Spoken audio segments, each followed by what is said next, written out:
Olá pessoal, aqui nós vamos ver um pouquinho sobre estrutura atômica, onde a gente vai ver o modelo atômico de Thomson e de Rutherford.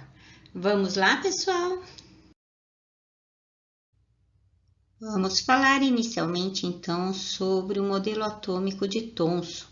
Ele formulou esse modelo em 1897, realizando experimentos em tubos de Crookes, ou também chamados de tubos de raios catódicos. Esses tubos eram muito comuns nos laboratórios da época, muito utilizados, e eles eram utilizados para a determinação de condutividade elétrica em gases. Esses tubos de raios catódicos consistiam de um tubo de vidro, e no interior do tubo de vidro colocava-se um gás e fazia-se vácuo, ou seja, deixava o gás sobre baixa pressão, deixava ele rarefeito. Esse tubo continha também 2 eletrodos, um cátodo e um ânodo, e sobre esse sistema então passava-se uma forte DDP, uma forte tensão, tá?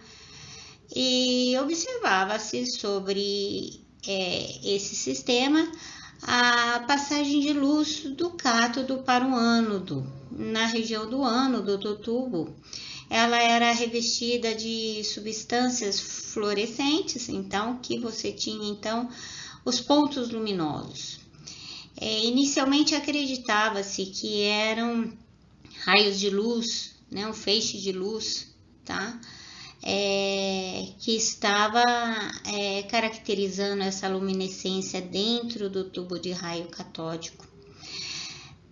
O Thomson colocou no interior desse tubo, ele colocou um catavento e realizou o experimento e viu que o catavento girava. Daí ele ter concluído que não eram raios de luz, tá? E sim partículas que estavam se movendo, estavam se deslocando do cátodo para o ânodo, porque possuíam massa para poder girar o catavento.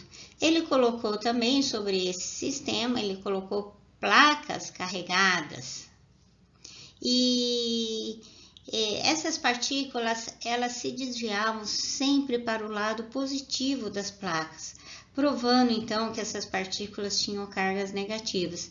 Ele realizou outros experimentos, mudando o eletrodo, mudando os gases, e observou o mesmo comportamento. Daí ele ter concluído que essas partículas negativas elas eram inerentes da matéria, do átomo, e formulando então o modelo de pudim de passas, onde você tem um núcleo positivo e sobre esse núcleo você tem inserido, grudado nesse núcleo, as partículas negativas, sendo esse então o modelo de Thomson. O modelo atômico de Rutherford mostrou que o átomo é um grande vazio.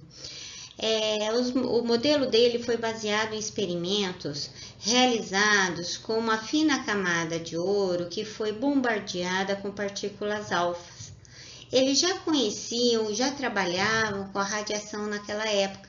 Então, essa partícula alfa proveniente de uma fonte radioativa aqui está protegida então por uma caixinha de chumbo.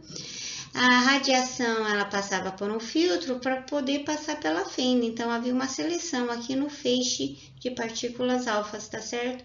E assim então essas partículas alfa incidiam sobre essa fina camada de ouro. Essa camada de ouro estava protegida por uma lâmina revestida por material fluorescente, que era para a hora que a partícula alfa incidisse sobre a lâmina, então marcasse um pontinho, tá? O que ele observou é que a grande maioria das partículas alfas elas passavam pela lâmina de ouro como se não encontrassem nada pela frente, e algumas delas sofriam pequenas deflexões. Pouquíssimas delas então eram ricocheteadas, ou seja, voltavam no mesmo sentido. Rutherford concluiu que essas que eram ricocheteadas e voltaram no mesmo sentido elas encontraram com o núcleo, uma vez que as partículas alfa são positivas, o núcleo é positivo, então positivo com positivo se repele, então ela voltou no mesmo sentido. E aqui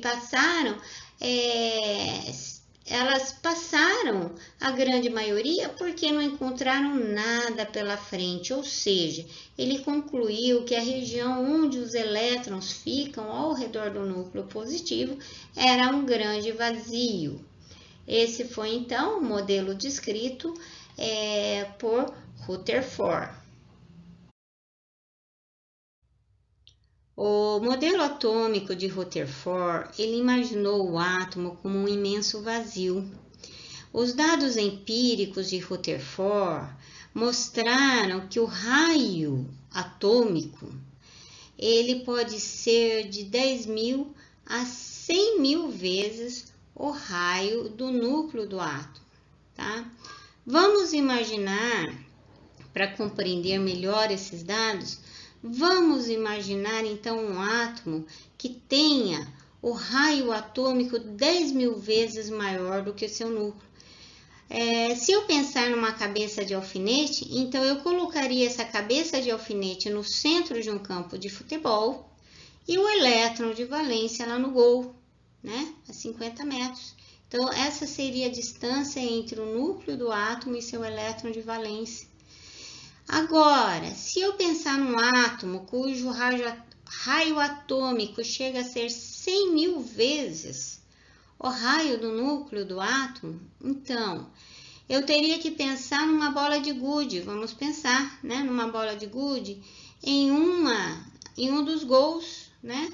Então, no outro gol eu teria uma distância de 100 metros. Então, eu ainda teria que multiplicar por 50 campos de futebol.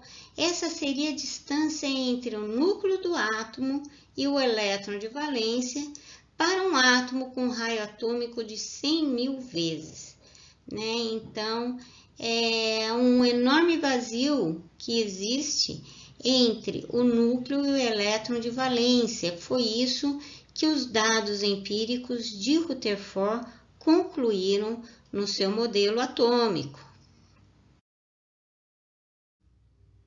A seguir são propostos 6 exercícios sobre o modelo atômico de Thomson e de Rutherford. Bom trabalho, pessoal!